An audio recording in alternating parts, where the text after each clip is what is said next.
Hey, yo, what is up? It is Alex here from MetaMind Music, and I want to welcome you to episode 1 of the MetaMind Music Show. And if you've been watching my YouTube channel or following me for a while, you may have heard that my tagline is my mission is to help you, the artist, produce themselves by developing their mindset, expanding their creativity, and connecting to their music in a deeper way. And I share all sorts of practical, more technical tutorials, but I also try to share more of the mind shift type of content that really makes the big difference at the end of the day. Because in producing music and making art and being an artist, running a business, a lot of the things that we face are more mindset issues than they are technical or learning techniques. So what I wanted to do with this series, and I'm kind of doing it backwards because I've already done some interviews with some amazing people, but my goal with this series is to talk with other people in the music space. So whether they are artists, producers, engineers, or a mix of all three, whether they own a business or whatever it may be that they do in the music industry, and learn what insights that they've learned on their journey in terms of having those mindset shifts, in terms of what they found that works for their creative process and how they've come to learn how to have a flow and create the thing or do the thing that they do, what they've noticed as they've worked with other people. And of course, with the North Star of finding ways in which we can all connect to what we're doing in a deeper way, because making music, creating music, producing music, playing an instrument, sharing it with other people is a beautiful thing. And it's a really amazing pathway for self-development, for growth, for self-actualization. And if you really get into the nitty-gritty of what sound does to human psychology and how it grows culture and how it can connect ourselves to something deeper within us, our soul, our spirit, whatever you want to call it, higher self, a more intentional version of yourself, it's a beautiful thing. So I just am super excited about constantly exploring ways that we can find to connect to our craft, to our art, to our self-expression, to sharing this with the world, to conveying a story, our own story through music and sharing it with others and learning and discovering through others as well. So as I've said, I've kind of done this a little backwards. I've already done, I think, 7 or 8 interviews with amazing people, which will come after this episode 1. But the North Star of the MetaMind Music Show is going to be to extract and learn and see how we can use other people's stories and their insights as metaphors for our own journey and extracting that value and that experience and that knowledge from our own experience. Okay. And today's episode, I just wanted to kick it and really share a little bit about my journey as to how I've got to where I am today and just some of the perspectives that have been a game changer for me as I've grown as an artist and continue to grow as an artist, a musician, an engineer, but also more on the mental side, like the spirituality, psychology, the creative process in general, and just kind of share my story and use it as the pilot for all of these other fantastic interviews and other people that I've had a discussion with. So what I usually do is going to be meta. I'm going to walk through some of the questions that I usually ask other people to myself on this episode. And usually we start by just bouncing around on what's been going on in the person's life. So let's go ahead and do that. So personally, I've really been going deep on the creative process. I'm also recording stuff with my band, Dizzy Mystics, our second album. So I'm recording drums, which is a very meticulous process for audio engineering and setting up a session for success, all that kind of stuff. And yeah, I've just been really finding ways to connect with music in a deeper way and how to really share that with other people, how I can communicate a methodology for other people to connect to what they do in a deeper way. Because one North Star that I've discovered in my journey is that no one is an authority on what makes sense for you in terms of making art, what feels meaningful for you, what will resonate with you other than yourself, right? And as you grow up and you have influences, you're going to have artists within and without music. You're going to have mentors, people you look up to, values that you have that are uniquely you, and no one else will be an expert on that. And that's kind of a really big arc of a general philosophy I have, is that we look at other people's experience and information and all this cool stuff, tutorials, as input, but always try to filter it through the lens of what is actually meaningful for you, right? And how can you use that in a unique way or give it your own spin?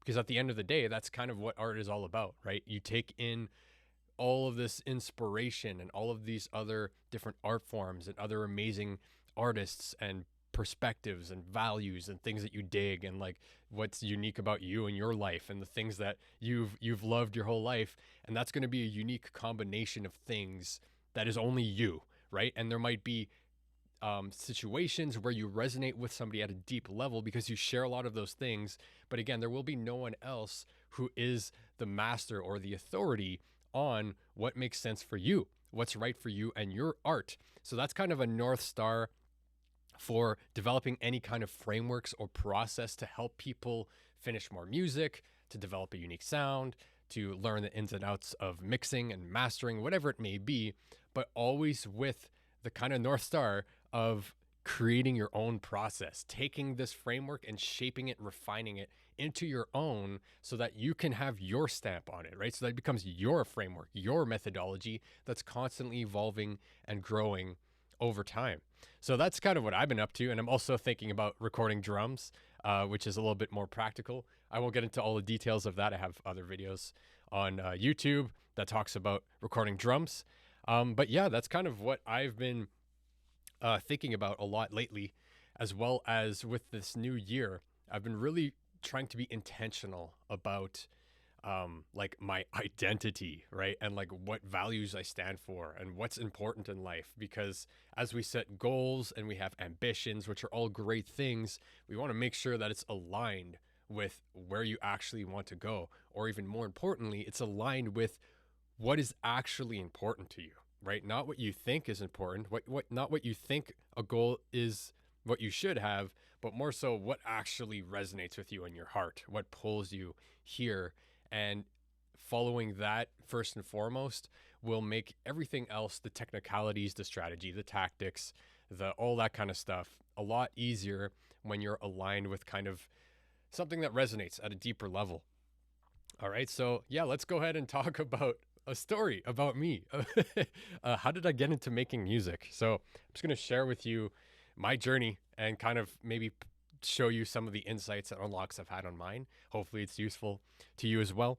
And I'd love to hear in the comments, like, how did you get into making music? How did this all start for you? So for me, ever since I was a young little lad, I've been surrounded by music from my aunt, people in my family. She's a classically trained pianist. She's a teacher. Everybody in my family, my dad, my mom, my grandparents, my friends growing up were all super into music. So I was listening to stuff like the Moody Blues, Frank Zappa, Steely Dan, Led Zeppelin, all sorts of amazing, cool music that my dad was listening to, my mom was listening to. So I was surrounded by that stuff growing up. And I remember, I think it was like watching the Titanic. We had a piano at home, and I watched it with my mom when I was young. And I remember like crying my face off when I think it was like a parent and a child just get washed away inside the Titanic. And I remember being super tripped out. But I remember walking to the piano and finding the melody of the Titanic by ear on the piano. It took me a while, but I did it, and I was very young.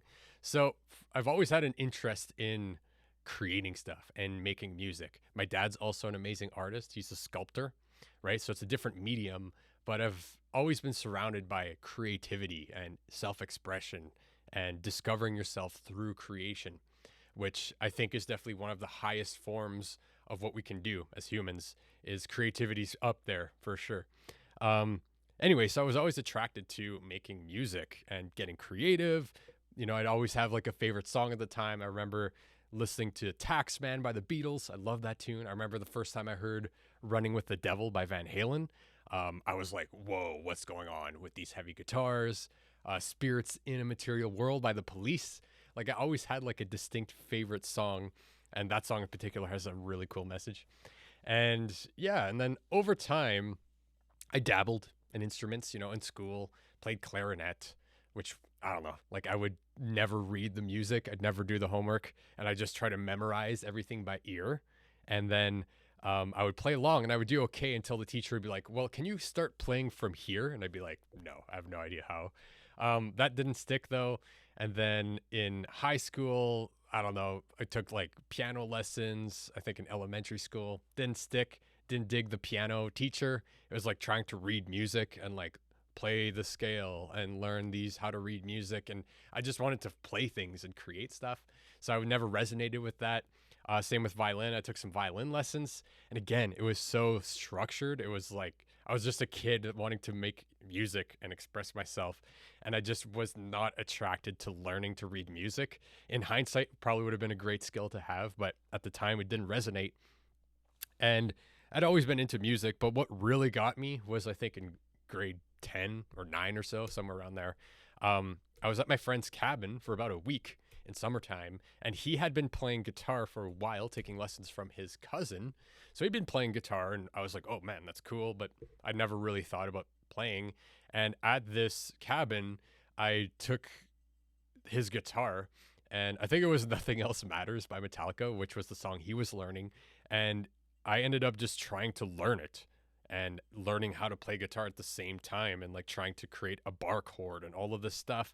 And something about the guitar itself was like really resonant for me. Like it really attracted me, whereas I would spend 8 hours just trying to learn this one song piece by piece until I could play it. So there was that like drive, that natural kind of pull to this instrument. And then from there, I was hooked to playing guitar. And luckily enough, in high school, we had guitar class, but I had been playing guitar a lot on my own time. So I kind of rose above a lot of the other classmates who were just kind of starting out and was able to like play solos and stuff, which was sick. But yeah, that's when it all took off. And then I got into playing like a rock band. I'm super French. So in French, we had this thing called chicane électrique, which is basically battle of the bands in French. And I remember hanging out with some buds. We're like starting to get into rock, starting to get to metal, all the emo stuff when you're like 17, 18, hardcore vibes, metalcore vibes, even crazy metal, and but rock as well. Everything that was guitar focused, essentially. And in high school, we entered a few battle of the bands, ended up winning one of those. So I started playing in bands, right? Starting playing with other people and jamming in groups. And really that was the culture, right? Going to shows, going to local shows, learning who was in those local bands, befriending them, having jam sessions, trying to like make your own band, and all while trying to develop your skills and your abilities and connecting with the community on the music you're connected to. So I got really into rock and metal. I'm a metalhead, and I was super into that at that time. But I'd always loved everything else. Like I said, like the Beatles, Van Halen, which is guitar, the Police, but I loved electronic music like Massive Attack. My dad listened to them. More out there stuff like Frank Zappa, early Pink Floyd. I love Pink Floyd. Beck, like experimental music. I loved it all, right? So it kind of goes in phases. And that was kind of the backdrop of how I kind of got into music. And yeah, from there, I was like playing in bands. It was fun, getting better at playing guitar, starting to get some skills, starting to get like familiarity under the fingers, can move around pretty good.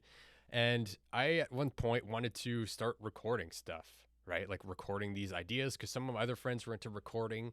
And I really got blown away by a lot of my favorite records, like listening to one of your favorite records in headphones and really getting taken away was a deep experience for me.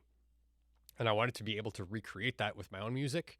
So I tried to learn how to record music at home. But at that time, there wasn't as many amazing tutorials as there are today. And I just did not understand the audio jargon. Like I didn't know what anything meant. I couldn't even use the DAW properly. It was like a headache. And all I wanted to do was really just record guitar riffs, get it in, and then try to like make it sound better. I didn't really know anything at the time. And from there, kind of got discouraged, right? Like you're trying to record stuff, it's just not working. Couldn't get the interface to connect. Once I started recording stuff, it didn't sound that good. I didn't really understand how to track things properly. Didn't understand the tools. Didn't really understand the language. So I tried, fell on, fell off. Tried again, fell off. Tried to get some advice from some friends. Learned a bit of stuff. Got a little bit farther. I could get like a loose scratch track together, right? But it still didn't sound decent. It sounded very amateur. And yeah, I was kind of struggling with that. And at the time, I was going to university I got a scholarship from high school to get into science because I had quite high marks in science. Um, and then, yeah, so I went to U of M, University of Manitoba, for science. And I quickly realized that science is cool, man. Don't get me wrong, love it. But I just realized I did not want to do this as a career. I was like, I can't be in labs and do research and all that stuff. It wasn't a passion of mine. So I felt disconnected from it pretty quick. But then I segued to, well, let's go to business, right? So, because a lot of the stuff I could use towards business, there's a few prerequisites you need, like calculus and philosophy, which interested me, political science, that kind of stuff. So I segued to business because it was more kind of open ended, right? You can do so much in business, and business skills are very kind of all prevailing. You can use business skills in many, many different areas. But about 2.5 years, 3 years into university, I was just not a good fit for that environment. I love to learn. I love to expand and grow, but the environment of traditional learning and I don't know, tests and this and that was just, it was not where I was wanting to be.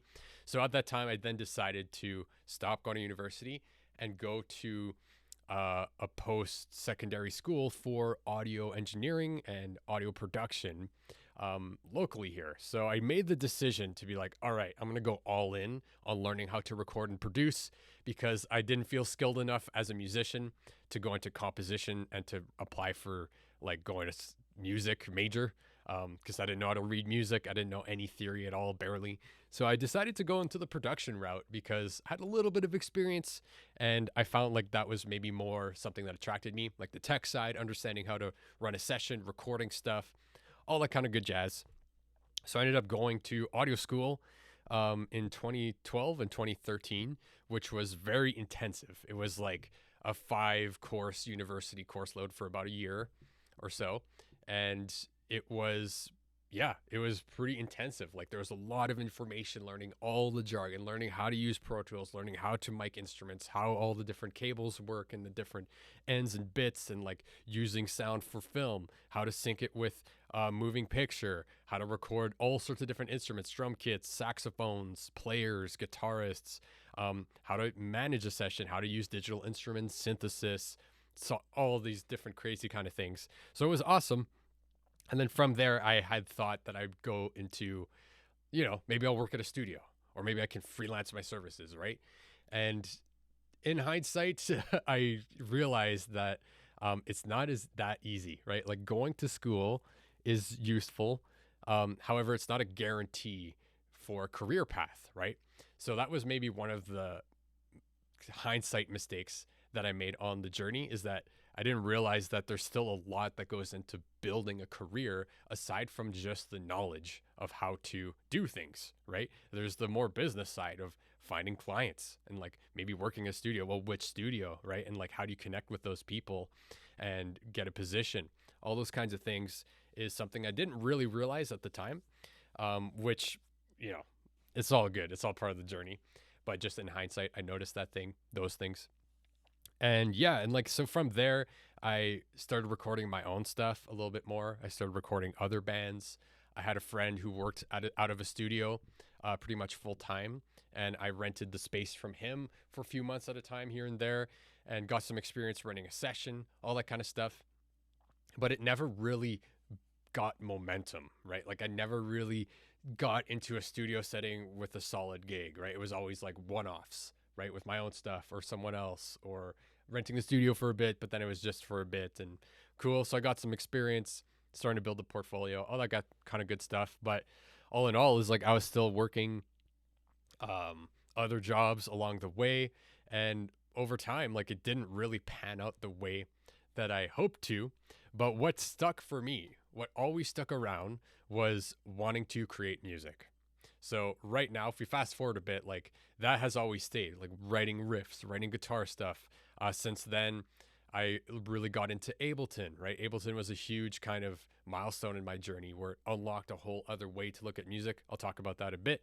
But all that to say is like making music has always been at the center. So regardless if it ended up being for other people, freelancing my services, running a session, mixing for others, whatever it is, making my own music was always front and center. And right now I play in a band, Dizzy Mystics. Definitely check them out if you haven't checked it out yet.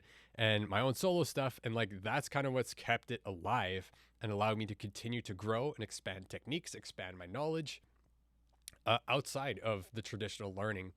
And yeah, like from there, actually, after going to school from audio engineering, I have signed up for quite a few online courses for mixing heavy music like rock and metal, for how to freelance your services and how to connect with other people and like run a business around freelancing, how to mix and master and like use things specifically in Ableton. So I've been continuously learning and growing even after going to traditional school.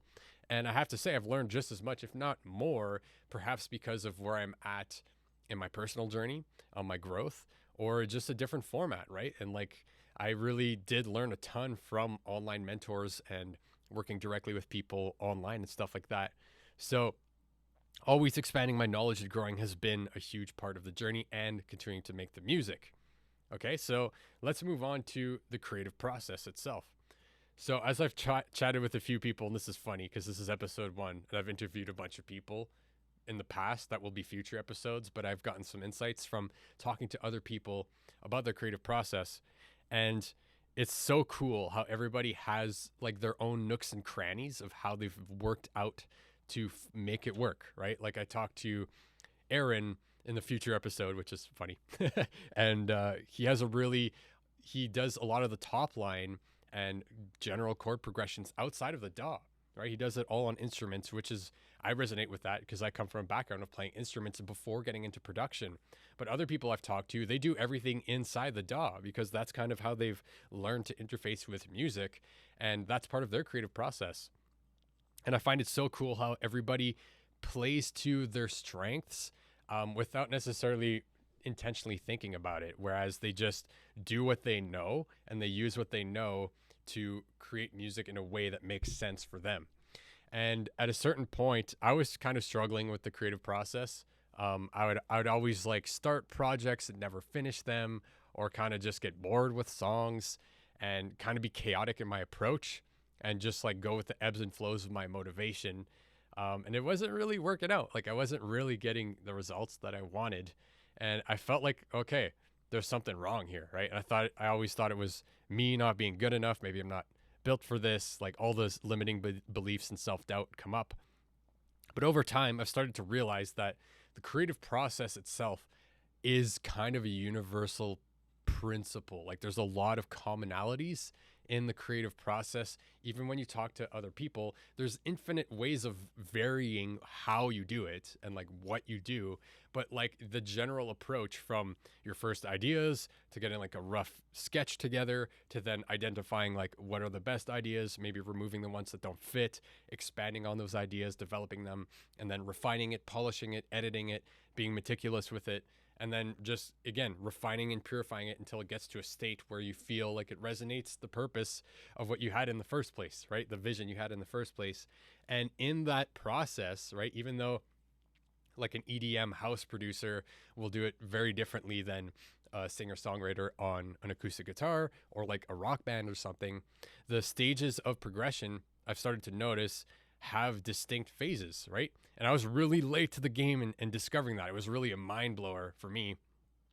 And and part of my journey, I've had a lot of experiences, maybe not unlike this little alien with mushrooms in his head, whereas I'd have experiences that really opened up my mind to different perspectives on what is real, what is reality, how do things work, how do things interconnect at a deeper level. So that's always been like a core driver for me, is like the quest for learning more about nature, about who we are, what we are, right? How does culture grow and expand?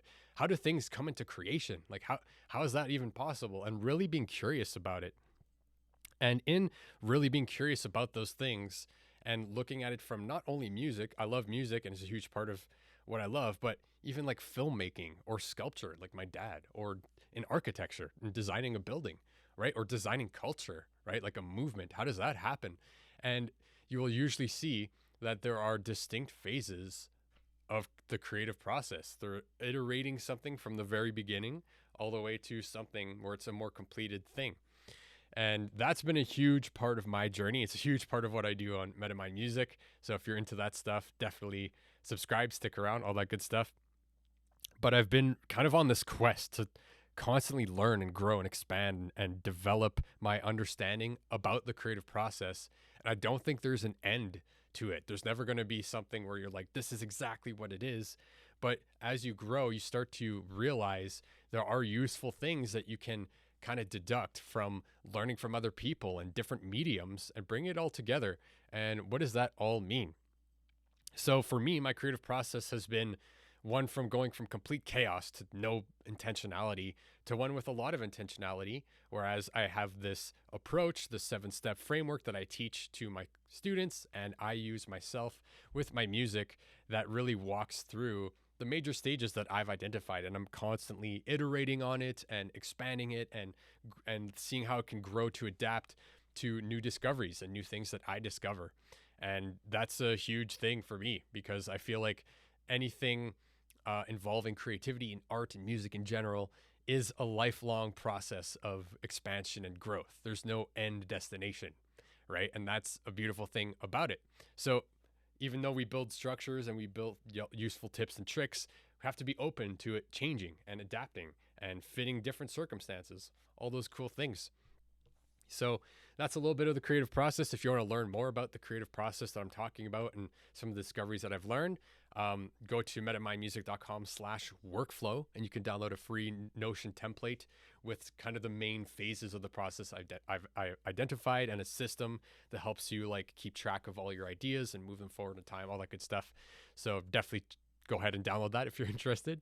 And I'm just going to go ahead and move on to some of these other questions. So how does the creative process change over time, and describe it? So, okay, the creative process to me, there's many different stages and there's different ways that you can enter the creative process, right? So for example, with music, you might play an instrument like myself, like I play guitar, or you might play piano, right? Or you might be a vocalist and you might out of nowhere have ideas that come to you, right? You might have a riff that just came up, or you might have crafted it just sitting down on the couch. Same with piano. Maybe you've like found a chord progression that's really cool and you've iterated it a little bit and you've gotten it to a point where like, this is really cool.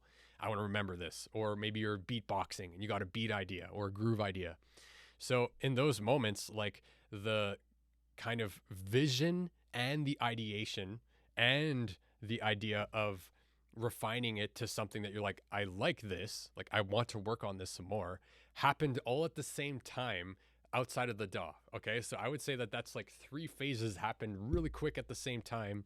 For example, on guitar, you know, you're sitting down, you're chilling, and you find some cool chords, and then you find a cool riff that goes with those chords, and you create this thing, and it takes time, and you're kind of orchestrating it, and you're making decisions as to what you like, what you don't like, up to a point where it's a thing that you can remember, right? So in that process, there's a lot that happens.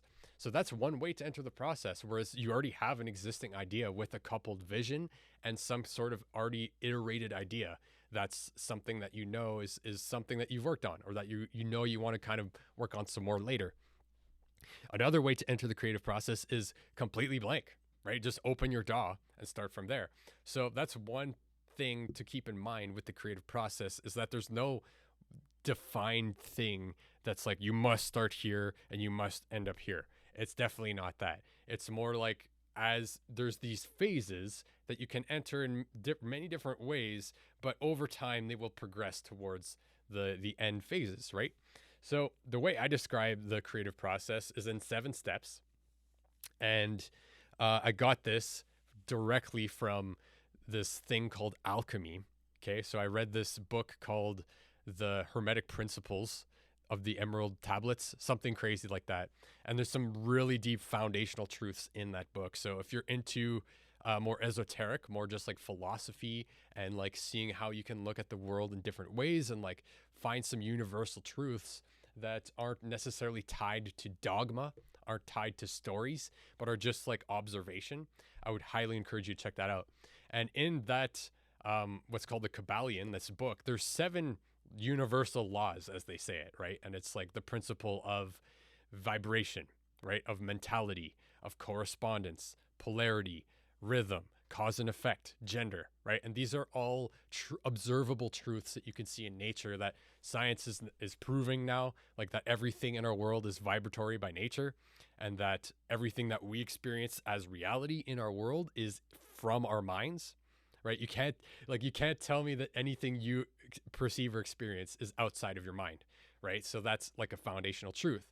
Or that correspondence, like as you go up into the star systems and like all these higher up things that we see in the cosmos, the truths that we kind of identify there emulate the same thing as going into the micro, excuse me. So like how molecules interact and how cells come together and like the energetic bonds between atoms and like that vibratory relationship. There's a lot of parallel and truth between all this. So all that to say is that I use these 7 stages of alchemy, more so the practice side versus the laws, of taking a substance and refining it to a more purified and refined form. But also what many people kind of miss about alchemy is they kind of reduce it to like, oh, it's just these old people that were trying to create gold out of lead, right? Like trying to turn physical lead into gold, which I'm sure some of them were trying to do that. But the perspective of alchemy and stuff like that is really observing the transformations that happen when you take something like lead and you transform it into a different substance, right? With chemical reactions and so forth. And the focus is observing those states of transformation and using it as a metaphor for human psychology or human experience, right? How do we change in ways that could be similar to that process in our own lives? So it's not really supposed to be like a descriptive quantitative science. It's more of a qualitative one. It's more of a metaphor, a poetic relationship. So a really good example for this is the process of making wine. Okay. So in alchemy, in practice, there's all these different stages like calcination, dissolution, separation, right? Fermentation. I won't get into all those things, but all that to say is that each stage has a specific focus of changing something from one state to another. And it has specific qualities that happen. So for example, with winemaking, the first thing that you have to do to make wine is to have a vision of what kind of wine you're making, right? That's the first step.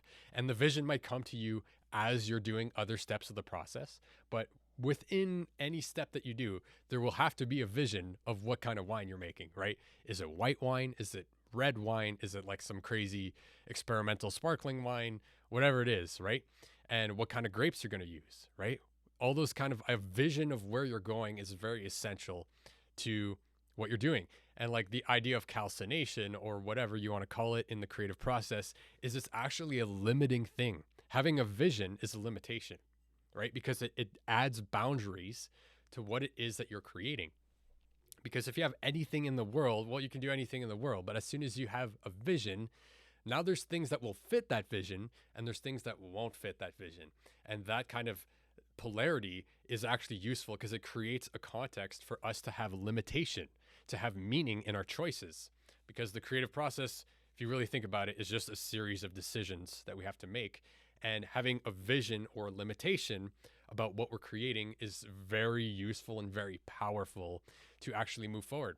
So that's like the first phase that I've identified is like visualizing something, clarifying something, calibrating your stuff, right? Like understanding like this is where we're going. Okay, red wine, these kind of grapes. Okay, this is where we're going to pick them from, whatever it is, that kind of thing. And then the next phase is what I call flow. So this is like, again, with winemaking, it's taking all of those grapes and picking them, right? You got your ingredients now and you mash them all together. You get messy, right? You just like mash it all together and you barefoot in the thing, and there's freaking pulp and stuff everywhere, and you stain your clothes, and there's like branches and leaves and dirt and all this bugs in there, right? And it gets messy. And in the creative process, once you have a vision, you're going to get messy, right? And that's where, again, a lot of people, I've struggled with this for a long time, where right off the bat, you have a vision and then you get hyper perfectionist about creating that vision.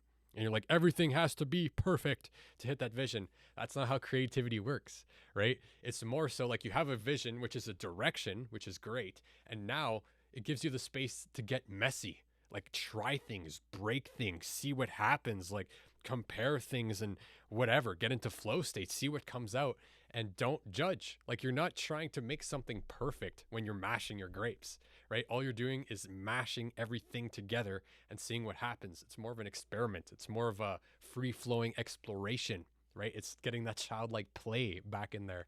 And from there, you kind of create the primordial soup, the melding pot of what will be the next iteration in the process, right? So if we could move on, the next thing is to actually extract things from that messy kind of brainstorm, whatever you want to call it, right? And then from there, you kind of look at what you've created, and hopefully when you were creating it, you weren't judging yourself. You weren't being hyper perfection. That note's off. Oh, that I don't like how that sounds. You're not judging your ideas. You're just letting it flow, just letting it happen. Now you can kind of look at this crazy stuff you made and decide, be like, what if out of this resonates with me? Is there something that you're like, dude, this part is, there's something here. Is there something that excites you? Is there something that you're like, this vibe kind of suits the vision that I was going for? Or maybe nothing suits the vision you're going for. And you're like, I don't know, maybe I have to flow out some more ideas. I don't really see anything that I like here. Or maybe there's something that you just have to work a little bit more to make it closer to that vision. So this whole idea is extracting. So in the winemaking metaphor, you're filtering out this juice, right? And you're taking out all the branches, you're taking out all the mud and the dirt and the bugs and whatever else. And you're getting the gold, you're getting the good substance that's going to be the base for your creation, right? In the winemaking, it's making wine. In music, it's making a song. It's finishing a track. It's having good ideas, having something that has been vetted through flow and comparison and seeing what actually fits the vision, and then getting stuff together that you're kind of ready to move forward. And like I said earlier, these first three phases I've described could all happen together at the same time and all be mixed and matched, or you could do them intentionally one after the other, right? There's no like structured way to approach this, but no matter what you're creating, if you really think about it, those three phases will happen, right? Where you have some sort of idea, even if the intention and the vision is to solely experiment and explore, that's still a vision, right? And then you're going to iterate a bunch of ideas. You're going to brainstorm. What about this? What about this? What about this? What about this? Could this work? And this work? And this work? Oh, this could be cool. What about these two things together? You're just trying ideas. And then the next phase is like, you're just finding the best ideas. Be like, this work really well together. Maybe a few of those other things, but these are the main things. How can we change and modify those to make them better? Can any of these other ideas inform ways to develop these ideas that we know are kind of above the rest, have, the cream of the crop of all your ideas? So that's kind of the first three phases. And if you continue with the winemaking analogy, from there, you're composing the thing, right? So with wine, once you've extracted your juice, right, you got the purified grape juice. It's not full of crap and whatever. Okay. Yeah, you got it. And then next is you're composing your thing, right? You're making your wine. So wine in general won't always just be grapes, right? You might have a family recipe. You might have other things you want to add. You want to maybe add some orange. You want to add some, like, a little bit of cinnamon, right? Maybe another type of grape to complement the first type of grape, whatever it is. Like, you start adding more things to this juice to make it a bigger composition. Same with music. You have these core ideas and you're adding things around those ideas, new layers, maybe an intro, transitions, outro. You're recontextualizing these ideas within a timeline, and you're creating a larger composition that has like a beginning, middle, and end in music. Or with winemaking, you have a recipe, right? You're having the foundation of what's going to make your wine. If you continue with the winemaking from there, It's very much a fermentation process, which is the longest part of the process, and that's a funny metaphor, right? Because like in wine, the part that takes the longest is fermenting your grape juice into alcohol, right? And it takes a long time, and it literally changes substance. Like wine and grape juice are not the same thing, right? It literally goes through transformation, which is mind-boggling to me. I love that stuff. But in music, it's so similar, right? Like you have a general arrangement, and when you get good at this, like you can come up with a song arrangement very quickly. Like the first four phases could happen quite quickly once you get experience with it, depending on what kind of style you're writing, and like if you're writing 17-minute prog epics or if you're just writing like a pop tune, right? But either way, like once you have this composition, the longest phase of the most process, in most cases, there's always caveats, but is going to be the edit phase, right? Where you're being meticulous about what is staying in the song, what needs to be enhanced, what's not working, right? What things are conflicting with each other? Where can I enhance something with another layer, maybe another harmony? Where can we remove things to create more impact with when things are more full? Where can we tell a story with more space, right? That kind of thinking. And you're really iterating and thinking, how can I make this better? What's missing? What are the big problems? What is this connected to my vision? How can I make it closer to my vision? And you're constantly refining and changing things and editing things and tweaking things and experimenting with things. And it becomes a whole new thing, right? You're like your song that you had in the beginning versus your finished edited production will have magnitudes of difference. You could almost say it's a different substance, right? It goes through transformation. And again, like a caveat to this might be if you're just a singer songwriter, that's everything is simple and the main focus is the vocal with some guitar, you might not need to transform it through editing, right? Maybe you do, maybe you don't, but it will ebb and flow depending on what you're doing, right? And that's where the insights of this whole thing comes in. Like these are all frameworks and they are models, they are descriptions of what could be, but they will never be the thing. Like the map is not the territory. What the territory is something that solely you as the artist can know with what you're working with and who you are and what resonates, what makes sense for your vision.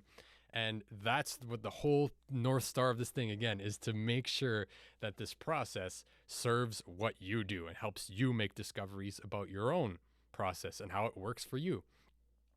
Continuing with the wine metaphor, we're almost through it, is from there, you, once it ferments, you then refine it even more. Typically, there's another process of refinement once it's turned into alcohol to make sure it's the right percentage and like you can drink it and not die and that it has a good bouquet of flavor, right? So you might have your own techniques as to how to do that with wine, but you really get it to that last phase where it's like, this is the final thing where it's like, it's safe to drink. It has the experience you want.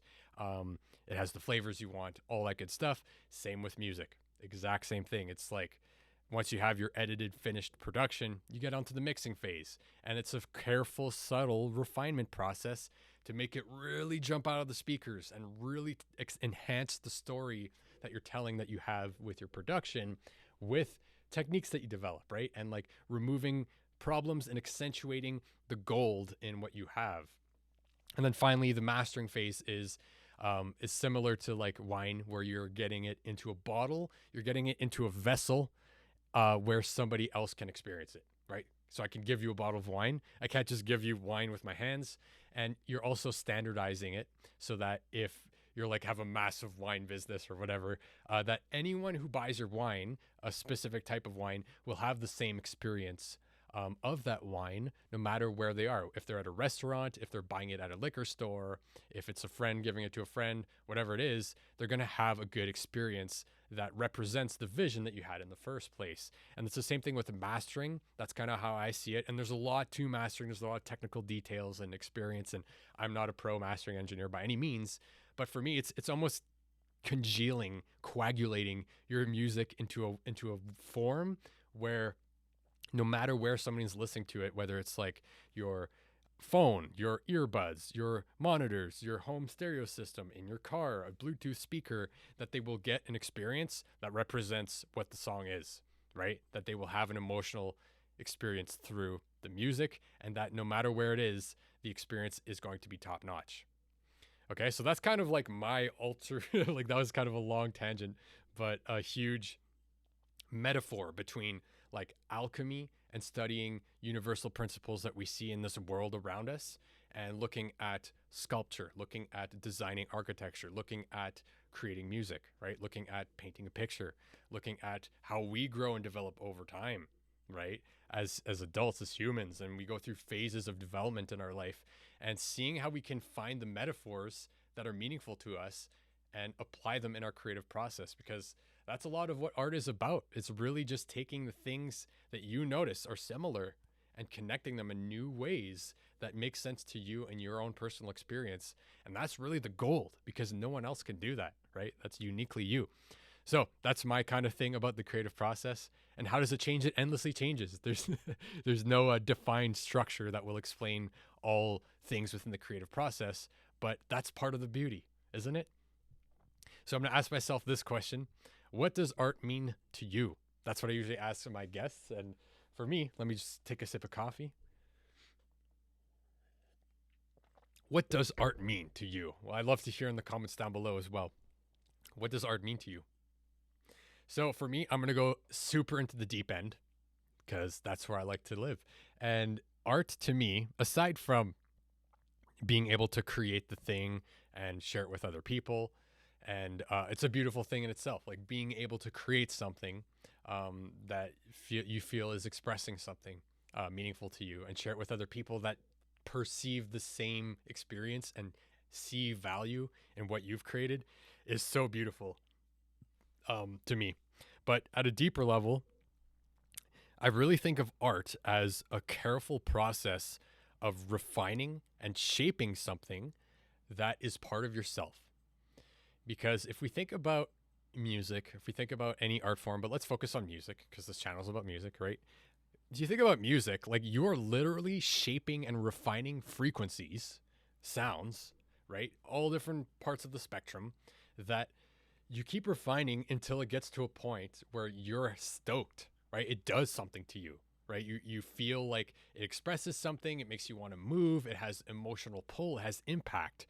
And throughout that process, not only are you shaping and refining the art you're creating, but you're shaping and refining your own perspective on the thing you're creating, right? And you're really making it something that is meaningful to you and that resonates with you, that has some sort of response to you. And in doing that, you're discovering what does do that to you, right? Like you might have an idea about what resonates with you, but you don't really know until you're in action and you find the things that really hit you, and you're like, oh my god, all these insights, and you create something that is like the amalgamation of all these insights in the process that has meaning to you.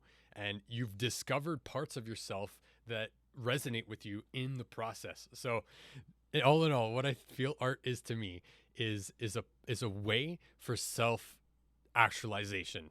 It's a way for you to discover yourself and to create things that shape and refine yourself in the process. And that's like the number one thing of art for me. And from there, the beautiful thing is that other people can do the same thing with what you've created. So if you create a piece of music that has shaped you and you discovered new insights about yourself and like expresses something and it feels like a cathartic release, and you share it to your friend and they like have an emotional reaction from a track or a piece of music, that's because they've perceive and experience something in the music that hits them on their personal experience. And like that form of communication is higher than what we can perceive. It's definitely more than words. It's like a visceral communication through music. And at the end of the day, it's just like it's I can't think of a better way than art and self-expression to learn about yourself and grow and continue to grow and expand and share with other people and share ideas and really discover and refine what makes sense to you and what resonates with you. And that will change. Like your life changes. You go through phases and different things will resonate with you. And it's a constant learning and a growing process. And it's beautiful. So there's my answer to what art means. Other question here. What were some of your biggest struggles? So yeah, that's a good question. Yeah, I'm going to answer that. So with, yeah, me growing up, I was like an overweight kid, pretty fat, and yeah, that sucks. And like over time, I've grown through that, and like I've taken martial arts, and I got to the black belt level, and I've lost a lot of weight, and I feel good, I feel strong, all those good things. But when I was growing up, I was already really a cerebral person. I live my life in my head, and I would always be concerned with how do other people think. Like, oh, I don't want to disturb this other person. I don't want to be a burden on somebody else. And I would hyper obsess over that, whereas it would paralyze me, where I'd be so crippled by what I thought other people might think and be so like hesitant to do anything. Um, and the weight thing just added to that, where I was just extremely self conscious, physically and emotionally. Where there would be like, without my knowledge, there would kind of be like this mask of who I would present to people, and then like the hidden person underneath. So that was, I would say, is one of the bigger struggles I've gone through in life in general, and that had obviously bled through in music, because I questioning my self-worth, and is this good enough, and like, am I worthy, are all things that started from earlier parts of my journey that bled through into my music making, right? Whereas I just didn't see the value in it, or I was down on myself, judging myself, all those kinds of things. And it can be paralyzing, and it's not a good time. And I'm thankful for that, because it has allowed me to grow through it and have a lot of huge insights, which I'll share in the next question. But essentially, like, one of the biggest struggles I've gone through is just being okay with being yourself, right? And that no matter what other people think, so long as you're not deliberately doing harm, if your intentions are good and you're just exploring yourself and being a human, and you just want to share what you can with the world, and you're always learning and growing, and yes, we all make mistakes, but that's okay, that's part of the journey, and you're accepting of yourself, and you're accepting, you're confident in that as well, right? You don't put yourself down, and you're like, you do have value, and you confirm that, and you surround yourself with people who see that in you. That's getting more to the breakthrough stuff. But one of the biggest struggles is just don't allow yourself to get crippled by what other people think, because most of the time it's all in your head. Like, what you think other people think, they're not even thinking of you most of the time. They're thinking about their experience and their life. And on the few occasions that people say something rude or something that tries to break you down, that's more of a reflection of where those people are at. And it's not more so a description of who you are or what you are. So at the end of the day, again, with the caveat that you're not hurting other people and you're not deliberately trying to hurt people. Yeah, the only really reference point that matters the most is your own reference point about yourself, right? And getting a relationship with that is super important. And it took me a long time to learn that, and it's still learning. I'm definitely not perfect, but I've done a lot of growing through that. And it's that it's realizing that you do have value, and you do have something to share, and that yes, you are worthy. And it's like telling yourself those things over and over, and surrounding yourself with people who share those, who see that in you and encourage that in you, and like avoiding the people who don't, right? Because no one needs that, right? Because you want to surround yourself with people who share those values, right? And be okay with who you are, right? Who you are is beautiful, as much as you think that it might be a handicap, and maybe there are things that have shaped your story and that have affected you in your life, but those are just as much strengths as they are handicaps, because through that you will grow, and you'll have insights that maybe other people don't have, and you can help them on your journey with what you've learned. And yeah, like those make up who you are in a unique way, right? And those can be your strengths in the future. So let's move on to what are some of the biggest breakthroughs that I've had. So I'm going to go ahead and talk about some of my kind of quote unquote awakenings. I'm not a huge fan of the word or the idea spiritual awakening. Gets thrown around a lot. And I also think that is always happening. regardless when you decide to like dub a moment or a circumstance as that moment. Um, there are times where we have insights and unlocks, but that idea of growth and progression to me is like it's a constant. There's no like point. There's no defined thing, and that might be one of my biggest breakthroughs is realizing that is that um like in my journey for a lot of my life I was kind of just a normal Joe that like like I didn't really think deeply about much in life. Like I just experienced life as what I knew it for a lot of my life, and that changed once I started experimenting with different substances and really changing the frame of reference that I had around the world. And I don't necessarily encourage anybody to do that. It just so happened to come up in my life. It wasn't something I actually like intentionally chose, but through those things, I really saw that the map is not the territory. So what do I mean by that? Is that our ideas and our frame of reference around what we see as reality, right? What we have as descriptions of things, right? Our ideas about what things are. Um, Again, like the way that we perceive things is use. It's a model, right? But it will never be the whole truth. And that was something that was unlocked to me when I started to open my mind to different ways to experience reality. And then when you come back, the biggest thing for me is like, cool, that's a cool experience, but I didn't see it as a crutch. Like I never thought that I would need to constantly go back to seeing different ways of looking at the world. It's just like, whoa, realizing that my frame of reference that I've been using for most of my life is only one potential frame of reference, right? And that there's a lot that my current perspective of the reality didn't explain, right? It would almost like automatically filter out things that weren't relevant to my identity and to how I would look at the world. And once I started to see that, like, oh, there's many different ways to look at the world, and there are things that I actually experienced that I can't describe with my current frame of reference, right? And that is a pretty intense shift when you realize that, oh, wow, like I'm actually experiencing things that I have no way to describe with what I know. And that's awesome to me. That's like it embraces the mystery. It embraces like the quest, the seeking of understanding and refining that over time.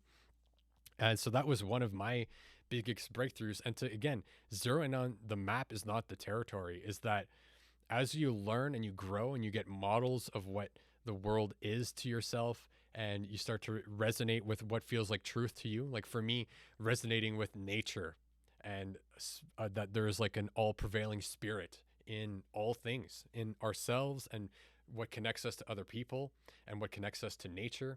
And in all of those things, there's like different layers of experience and connection that we have, a lot of it that we're not even consciously aware of when we're just like in our day to day. And the biggest thing for me is to let go of needing the map all the time, right? Because in our day to day, our conscious mind wants to know. It wants to know everything. And it's almost an egotistic thing to be like, I know this, this, and this. I understand reality. This is this. A is B. This explains that, and categorize everything in your mind. And don't get me wrong, that's very useful. We need that. It's part of who we are. But it's almost a letting go of that as being absolute, right? And seeing it as a tool, seeing it as an interface. It's a way that you're looking at the world. It's a model in which you're interacting with ideas and yourself, and it's useful. And you can use those ideas and that kind of frame of reference, that map, to help you move forward and to continue to grow and expand, but never let the map be the territory, because it never will be. And that was one big breakthrough I had, is that you kind of let go on the need to be able to explain everything without abandoning the desire to want to explain things and to want to learn more and to grow. But you understand that it has inherent limitations, right? And to me, that is a huge release, because you kind of have this knowing, this connection beyond your conscious thinking, behind your mind, that you're connected to things, right? And it's a good example of this is love, right? When you feel love for somebody, when you feel love for a family member or your partner, or if you're a parent, like your child, right? You feel love for somebody. And if I were to ask you, explain to me that feeling, explain to me love, there would be, you could try to describe it, but again, the map would never be the territory. No matter what you tell me, it will never actually explain what you experience, right? It can't. Like you can try, it'll get close, but there'll be lost in translation, because if you take the explanation in and of itself, well, you put into some other context and somebody else's experience and what they get by the words you say, they might not actually get the feeling that you're describing, nor will it actually be the same thing.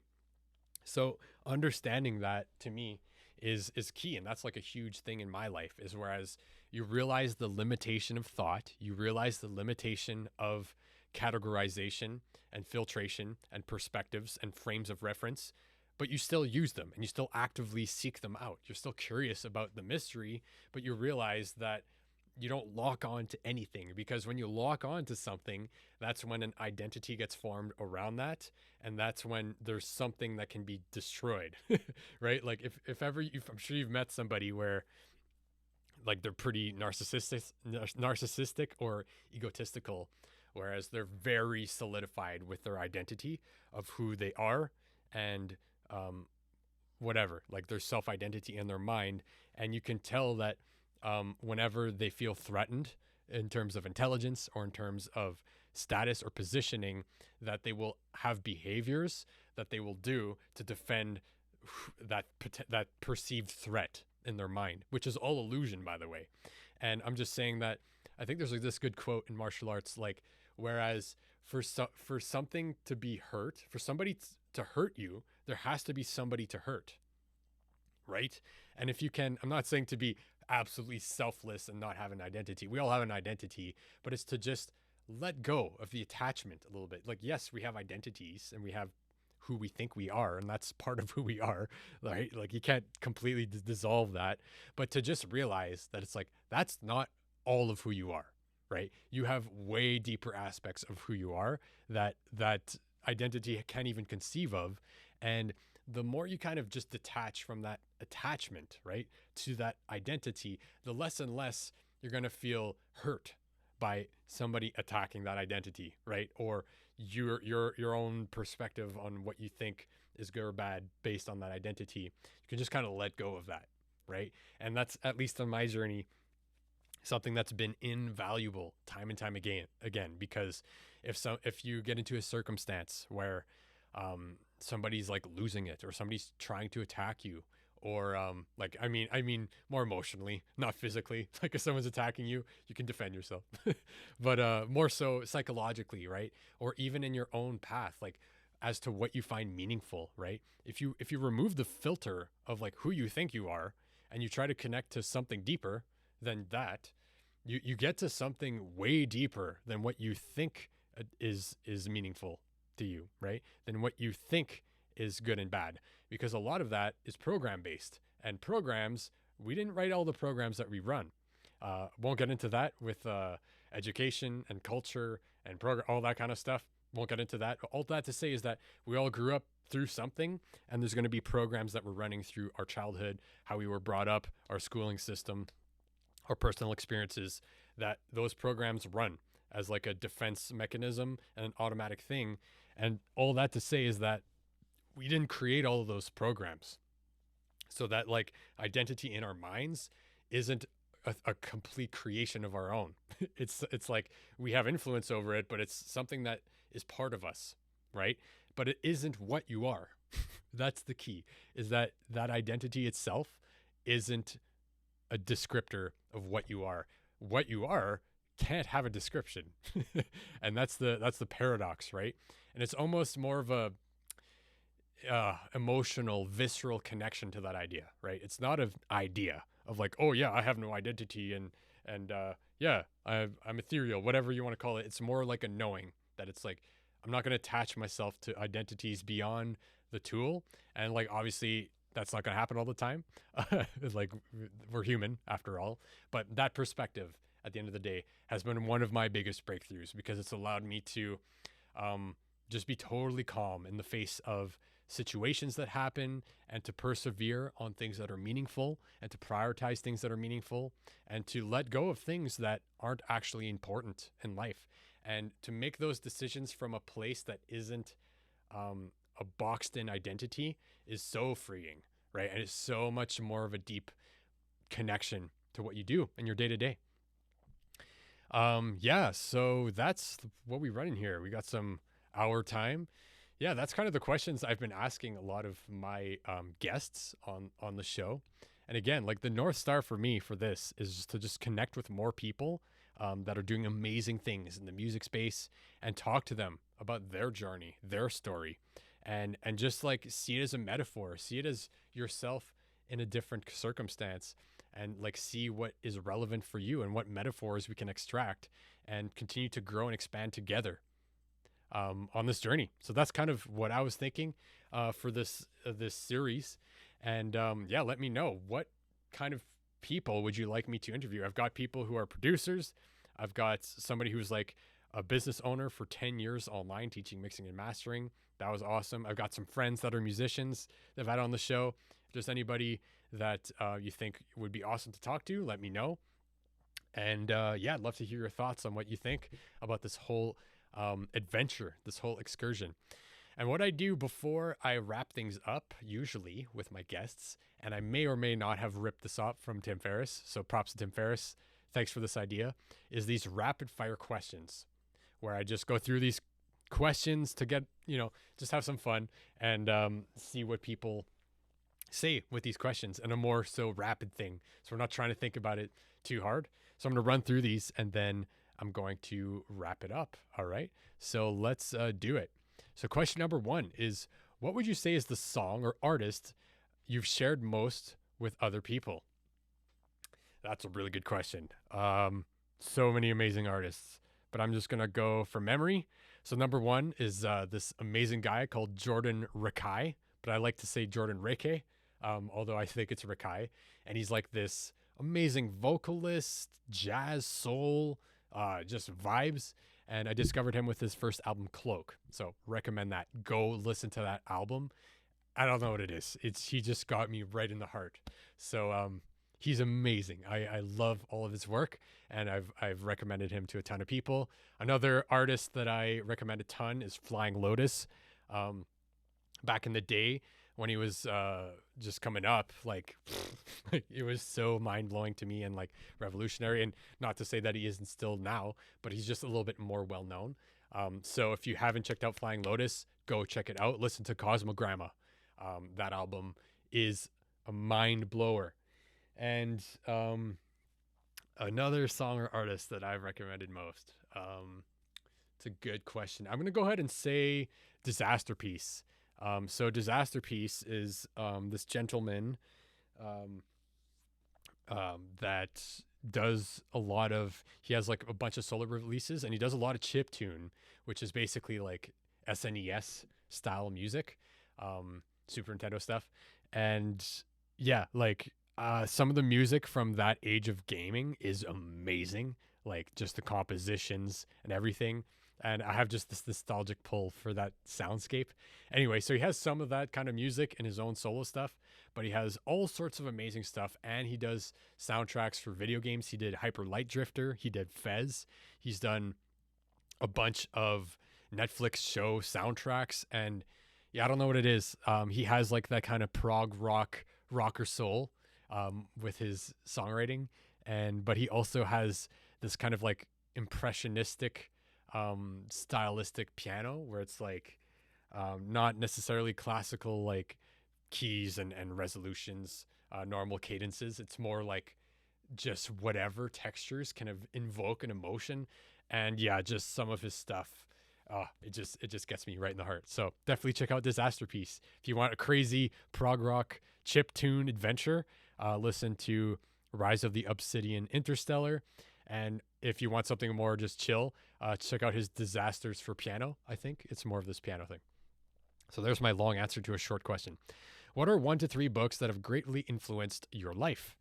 So number 1 is this book called The Awakening of Intelligence by Jiddu Krishnamurti, which he goes deep into a lot of what I talked about, whereas He really shows the limitation of thought, and that thought, in essence, can only be about the past or the future, right? Like thought is memory at the end of the day. And whenever we use thought as an interface for reality, we are not present, right? When we're in thought, we're really in conflict, really. And don't be wrong, there's a place for thought, and it's part of our experience and all that stuff. But thought is not necessarily the place that we want to exist from, because it's insane at the end of the day. So he talks about intelligence and tapping into something beyond thought, right? The thing that absorbs thought and interacting with that aspect of ourselves. Great read. What's another great book? I really liked the book Unlocking Creativity by Michael Beinhorn. He's an amazing producer. He's worked with like Red Hot Chili Peppers, Soundgarden, a bunch of amazing artists, and he talks about the creative process in working with those amazing artists. And there's a ton of insights and unlocks that are just really game changers, and it's so cool. So Unlocking Creativity, definitely check that out. And another book that I will say is I'm gonna go ahead and say Tim Ferriss's 4-Hour Workweek. And a lot of people recommend this, and a lot of people are like, that's crazy for the title. And like if you really work hard at it, you could probably run a business in like 4 hours a week. But the ideas behind this book and the writing, it's just hilarious. I love his writing style. And the whole idea of that book is like looking at what you're doing and eliminating things that you don't need to do, automating things that you can, prioritizing the things that are the most important, like your zone of genius stuff, all that things. And it's about really centering in on the things that matter the most for where you want to go. So like even in music production, right? Like if you're trying to be an artist and you want to grow on Spotify, you want to build a fan base, you want to build a business, you want to release more music, there's going to be a small amount of things that move the needle on those things. And then there's going to be a bunch of stuff that you could eliminate that doesn't matter, or you could automate or outsource that's going to keep you focused on the things that will move the needle the most. And it's hilariously written, super insightful. So there's the 3. Awakening of Intelligence, Unlocking Creativity, 4-Hour Workweek. How has failure or apparent failure led to success? Do you have a favorite failure? So I would say, yeah, like the idea of failure to me is like, it's just a stepping stone to learning at this point. But a favorite failure for me might be, I guess my whole audio school thing, ARC, whereas I went to school thinking that it would kind of create a career for me in hindsight, right? Like that's kind of what I thought. And if you look at that, like it didn't happen really right away. It took a way longer time afterwards to do that. But that's my favorite failure, because making that decision to do that and to like have that contrast of being like, oh wow, there's still a lot to learn, even though I learned a ton and gained a ton of experience.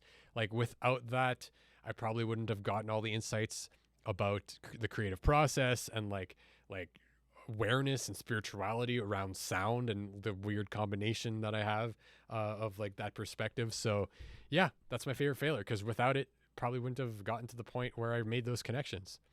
Best sub $100 purchase I've recently made. That's a good question. I bought this, this productivity planner by Intelligent Change. It was like, I don't know, $50 for a planner. But the key of this is just, it's such a game changer. I can't tell you. If you're ambitious and you want to build something, you want to do something with your music, you want to build a business, you want to do live shows, you want to finish more music, whatever it is, even within your other career, if you're doing anything else, having something like this where you can prioritize what you're doing for the day, you can dedicate how much time you're going to think it takes you, you're going to use a timer to knock off those time chunks to work towards it, and you have weekly reviews built in. Okay, so before you start a week, you're like, what am I going to do this week? What's the most important thing this week? What's the theme of the week? How did I do last week? What was a win last week? What was a problem? What did I not do? What did I push aside? And having something that you stay consistent with in reviewing what you're doing and planning your days ahead of time, I can't even explain it to you. Like, it's a game changer. So by far, that thing. Productivity planner. What's one of the most worthwhile investments I've made, money, time, or energy? There's a lot of them. I will say, for me, I've invested in a lot of online courses, and I've invested particularly in a course called Metaphysical Psychology, which was quite out there. There's a lot of stuff to it, but like I was like, this is interesting to me. I want to learn more about it. Let's go. And in that process, like I've, it was like I've grown the most in that, I think, in any other time span. It was like a year long program where we got into understanding thought, understanding belief, understanding culture, understanding language, how it works with our subconscious minds, and like all of this crazy stuff. And like it just unlocked so much for me. That's where I learned about Krishnamurti and a bunch of other amazing thinkers and philosophies, and just investing in yourself, no matter if it's a course or a book or hanging out with people or having a direction or making a priority in your life. Just investing in something that you feel pulled towards as being important and just doing it. Just don't hesitate, do it, because if it's something that's super important to you, it will have a lasting impact and meaning in your life, and it will imbue everything else you do. You'll make better music. You'll have more of a deep connection to what you're doing. You'll meet other cool people who share similar philosophies. You'll develop your own philosophies, right? And it's just like, I don't know, like the word investment to me has a lot of connotations that people put towards it, but like investing in something is almost like committing to something, right? Like commit to doing something. Like another example in my own journey is the martial arts. And once I was there, I was like, I'm going to commit to getting to this black belt level, no matter what it takes. And like that commitment, it's like it overrides your psychology. Like you push through things that you would have never imagined you could do, right? Because you committed to something. And if you don't commit to something, you might still be, again, in that frame of reference where you might not think it's possible for you, or you might not think you have what it takes. So you might be hesitant in your approach. But once you're like in and you're like, I'm doing this, and you've committed, it's crazy what you could do. That's beyond what you think is possible. What's some bad advice I hear in my area of expertise? So let's say music production, music, recording, mixing. Yeah, there's a lot of bad advice, to be honest. What's the worst? I would say that like, yeah, anything that's telling you that the answers are outside of yourself. So that like there's a special technique in mixing that will just make your music amazing. There's this one secret that will make your compositions an unlock. One surefire way to discover your unique sound. And like I might say some of that stuff with my thing, but always with the understanding that it's like it's a process, and it's always going to be your own discoveries that you find in taking action that will have the most impact. So anytime there's like a one-off secret tip, or like fixing it in the mix is another huge one. Like that's just garbage advice, right? Like a great piece of music, a great piece of art will have every phase done to an amazing degree, right? It's not just about one phase. What's an unusual habit or absurd thing that I love? Good question. Good question. I am a nerd to the nth degree, and like I love gaming, but one weird habit is like I'm obsessed with watching professional Smash Bros. Like if I'm like just chilling after like working all day or whatever, and there's like a Smash tourney, like I'll turn on like the top 8 of a Smash Bros tournament and like watch these guys go at it. And I love Smash Bros. I'm definitely nowhere near that level, but that's a weird thing that I like. It's like my version of sports. I'll watch sports once in a while with my dad or like relatives, hockey, whatever.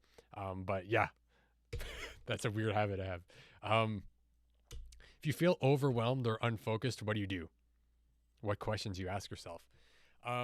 Yeah, if I catch myself, sometimes you don't catch yourself being overwhelmed, but if you catch yourself being stressed and thinking in a million directions, what I will usually do is take a break, is just stop. All right, let's take a break, get a glass of water, and go for a walk. Go get outside and like meditate. Try to like detach from thought and just like change the context because yeah, you're not going to get anything meaningful done if you're stressful and overwhelmed. So just get back to a place where you can like get back to center and get back there, and then yeah, and then from there, once you're in a calm state, focus on one thing, right? Just really, again, with this kind of thing, what's the top priority? Okay, let's focus on that. So that's my thing. What do I know now that I wish I knew when I started? Um, the this creative process, like, just to be honest, that like there are definitely there's an approach that you can take towards creativity to be more creative. Like I'd always thought that it's like creativity is elusive and this elusive thing, which it is.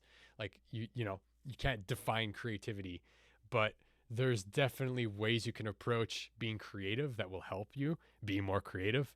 And yeah, like if I would have done that way earlier, I feel like I would have made a lot more progress instead of just banging my head against the wall and hoping something creative would happen, and just like inviting myself to be creative in very cool different ways.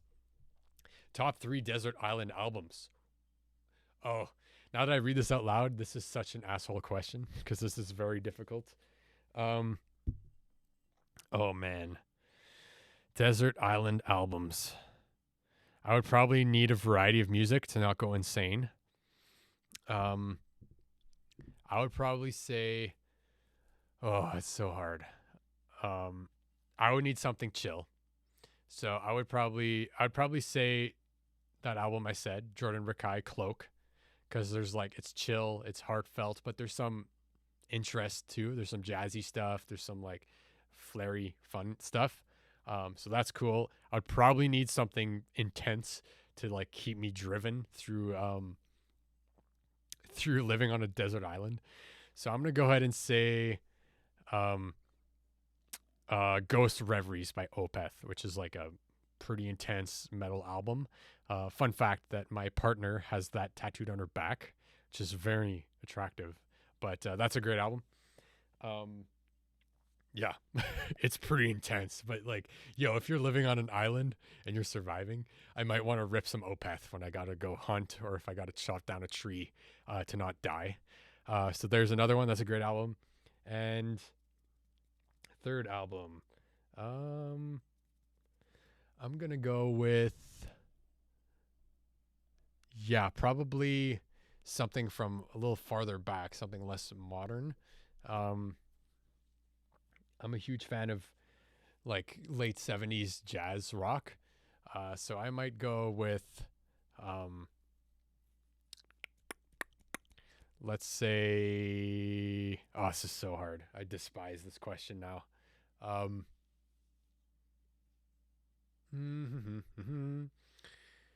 yeah, let's go with Steely Dan. Um, yeah, let's go with Aja, however you say it. I like that album. It's got some vibes. And yeah, there you go. There's my 3 albums. If I could send a text message to everyone on Earth in their language, what would it be? Um, Probably something super hippy dippy, like love yourself. And I would hope that they would understand what I mean. Whereas it's like, yo, like no matter how crazy stuff gets, no matter like what you've done and what's happened to you and what the world looks like, it's like just know that I love you as a person and that love yourself. You're definitely worthy and worthy of love. And hopefully that we can get to a place where it's like that vibe is the main vibe in our world. Yeah, so there's all my questions. And here's episode 1 of the MetaMind Music Show. And I will post this and then I'll post the other ones in order.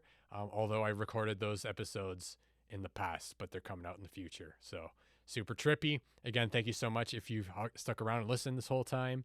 If you want to check out that workflow that I talked about, the creative process, go to metamindmusic.com/workflow. I'll also include it in the description below on YouTube.